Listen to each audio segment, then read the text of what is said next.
ನವರಾತ್ರಿಯ ಎರಡನೆಯ ದಿನದ ವಿಶೇಷವಾದಂತಹ ವಿಡಿಯೋಗೆ ತಮಗೆಲ್ಲರಿಗೂ ಕೂಡ ಸ್ವಾಗತ. ಇವತ್ತಿನ ದಿನ ನಡೀತಾ ಇರತಕ್ಕಂತಹ ದೊಡ್ಡಮ್ಮ ದೇವಿಯ ದೇವಾಲಯದ ವಿಶೇಷತೆಯನ್ನು ನಿಮ್ಮ ಜೊತೆ ಶೇರ್ ಮಾಡ್ತಾ ಇದ್ದೀನಿ. ನಮ್ಮ ಜೊತೆ ಹಿರಿಯರು ಕೂಡ ಇದ್ದಾರೆ, ಏನು ಹೇಳ್ತಾರೆ ದೇವಸ್ಥಾನದ ಬಗ್ಗೆ ನೋಡೋಣ. ಸರ್ ನಮಸ್ತೆ, ತಮ್ಮ ಹೆಸರು? ಓಕೆ ಸರ್, ಈ ದೇವಸ್ಥಾನ ಎಷ್ಟು ವರ್ಷಗಳಿಂದ ಇದೆ? ಈ ದೊಡ್ಡಮ್ಮ ಮಹೇಶ್ವರಮ್ಮ ದೇವಸ್ಥಾನ ಸುಮಾರು 106 ವರ್ಷ ಈ ಬ್ಯಾಟರಾಯನಪುರದಲ್ಲಿ 106 ವರ್ಷ ಇತಿಹಾಸ ಹೊಂದಿರತಕ್ಕಂಥ ಒಂದು ಗ್ರಾಮ ದೇವತೆಗಳು ದೊಡ್ಡಮ್ಮ ಮಹೇಶ್ವರಮ್ಮ. ಹೆಚ್ಚಿನ ವರ್ಷಗಳಲ್ಲಿ ಒಂದು ವರ್ಷಗಳ ಹಿಂದೆ ಜೀರ್ಣೋದ್ಧಾರವಾಗಿ ಪರಿಗಣಿಸಿ ಎಲ್ಲ ಗ್ರಾಮಸ್ಥರು ಸೇರಿ ಈ ಹೊಸದಾಗಿ ನೂತನವಾಗಿ ನಿರ್ಮಿಸತಕ್ಕಂಥ ಈ ದೇವಸ್ಥಾನವನ್ನ ಕಟ್ಟಿದ್ದಾರೆ. ಇತ್ತೀಚಿನ ದಿನಗಳಲ್ಲಿ ಬಹಳನೇ ವಿಜೃಂಭಣೆಯಿಂದ ಇಲ್ಲಿ ಪೂಜೆಗಳು ಪುರಸ್ಕಾರಗಳು ಎಲ್ಲ ನಡೀತಾ ಇದೆ. ನಿಜ ಸರ್, ತುಂಬಾ ದೇವಸ್ಥಾನ ಅಂತೂ ತುಂಬಾನೇ ವಿಶೇಷವಾಗಿದೆ. ಹಾಗೇನೆ ಈ ದೇವಾಲಯದ ಇತಿಹಾಸ ಕೂಡ ತಿಳಿಸ್ಕೊಟ್ಟಿದ್ದೀರಾ ಸರ್. ನವರಾತ್ರಿ ಪ್ರಯುಕ್ತ ತಾವು ಏನೆಲ್ಲ ಕಾರ್ಯಕ್ರಮಗಳನ್ನ ಹಮ್ಮಿಕೊಂಡಿದ್ದೀರಾ? ನವರಾತ್ರಿ ಪ್ರಯುಕ್ತ ನೋಡ್ರಮ್ಮ, ಇಲ್ಲಿ ನವರಾತ್ರಿ ಅಂತಂದ್ರೆ ಸಾಮಾನ್ಯವಾಗಿ ಎಲ್ಲ ಕಡೆ ವಿಶೇಷವಾದ ಪೂಜೆ ನಡೀತಾ ಇರ್ತದೆ ನವರಾತ್ರಿಗಳಲ್ಲಿ. ಅದರಲ್ಲಿ ಈ ಗ್ರಾಮ ದೇವತೆ ದೇವಸ್ಥಾನಗಳಲ್ಲಿ ಪ್ರತಿದಿನ ನವರಾತ್ರಿ ಎಷ್ಟು ದಿನ ಇರುತ್ತೆ ಅಷ್ಟೂ ದಿನ ವಿಶೇಷವಾದ ಪೂಜೆ ಯಾವಾಗೂ ನಡೀತಾ ಇರ್ತದೆ.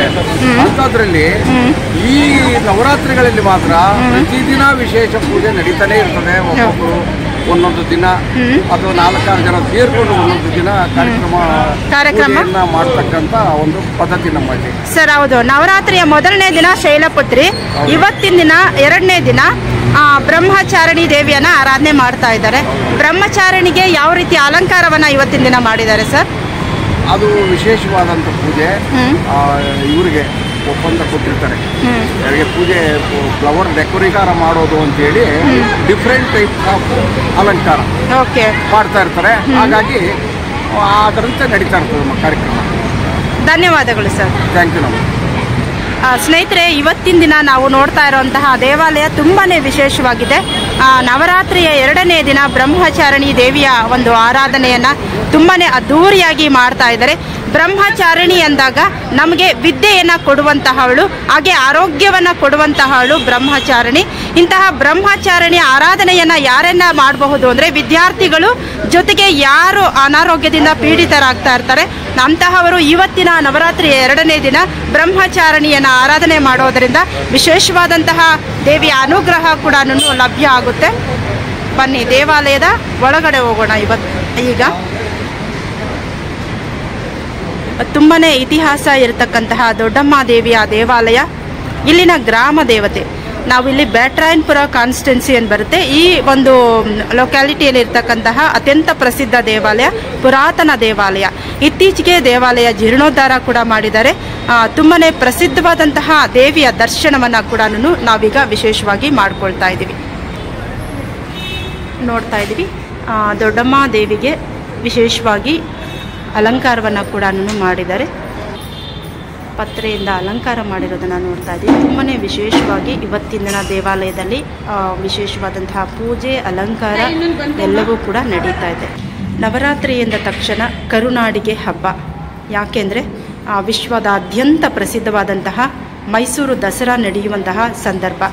ಜಂಬೂ ಸವಾರಿ ನೋಡಲು ದೇಶ ವಿದೇಶಗಳಿಂದ ಮೈಸೂರಿಗೆ ಆಗಮಿಸುತ್ತಾರೆ. ಬರೀ ಮೈಸೂರು ಅಷ್ಟೇ ಅಲ್ಲ, ಕರ್ನಾಟಕಾದ್ಯಂತ ತುಂಬಾ ವಿಜೃಂಭಣೆಯಿಂದ ನಡೆಯುವಂತಹ ನವರಾತ್ರಿ ಉತ್ಸವ ಇವತ್ತಿನ ದಿನ ಬ್ಯಾಟರಾಯನಪುರದಲ್ಲಿ ಇರ್ತಕ್ಕಂತಹ ದೊಡ್ಡಮ್ಮ ದೇವಿಯ ದೇವಾಲಯದಲ್ಲೂ ಕೂಡ ತುಂಬಾ ವಿಶೇಷವಾಗಿ ನಡೀತಾ ಇದೆ. ತಾಯಿಯನ್ನು ಕಣ್ತುಂಬಿಕೊಂಡು ಆಕೆಯ ಅನುಗ್ರಹವನ್ನು ಪಡೆಯಲು ಸಾಕಷ್ಟು ಜನ ಕೂಡ ಇಲ್ಲಿಗೆ ಆಗಮಿಸ್ತಾರೆ. ಇವತ್ತಿನ ದಿನ ನವರಾತ್ರಿಯ ಎರಡನೇ ದಿನ ಬ್ರಹ್ಮಚಾರಿಣಿಯ ಆರಾಧನೆಯನ್ನು ಕೂಡ ಮಾಡ್ತಾರೆ. ಬ್ರಹ್ಮಚಾರಿಣಿ ವಿದ್ಯೆ ಮತ್ತು ಆರೋಗ್ಯವನ್ನು ಕರುಣಿಸುವವಳು. ಶಿವನ ಪತ್ನಿ ಪಾರ್ವತಿಯ ರೂಪ ದುರ್ಗಾಮಾತೆ.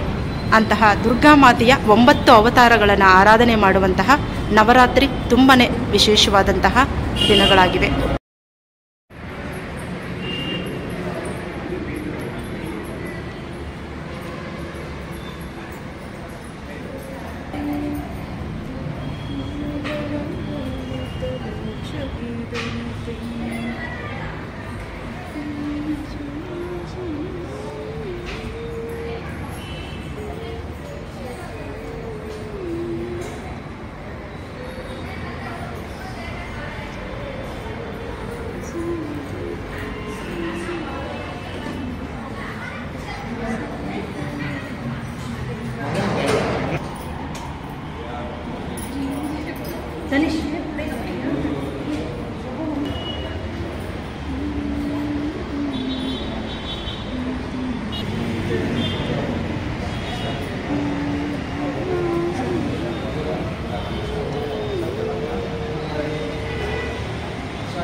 ಸ್ನೇಹಿತರೆ, ಈ ದೇವಾಲಯ ಇರೋದಾದರೂ ಎಲ್ಲಿ ಅಂದರೆ, ದೇವಾಲಯ ಇರುವಂತಹದ್ದು ಚಿಕ್ಕಬಳ್ಳಾಪುರ ಮೇಯ್ನ್ ರೋಡಲ್ಲಿ, ಹಾಗೆಯೇ ಬ್ಯಾಟ್ರಾಯನ್ಪುರ ಎಂತಕ್ಕಂತಹ ಬಸ್ ಸ್ಟಾಪ್ನಲ್ಲಿ. ನಾವೀಗ ರಸ್ತೆ ಕೂಡ ನೋಡ್ತಾ ಇದ್ದೀವಿ.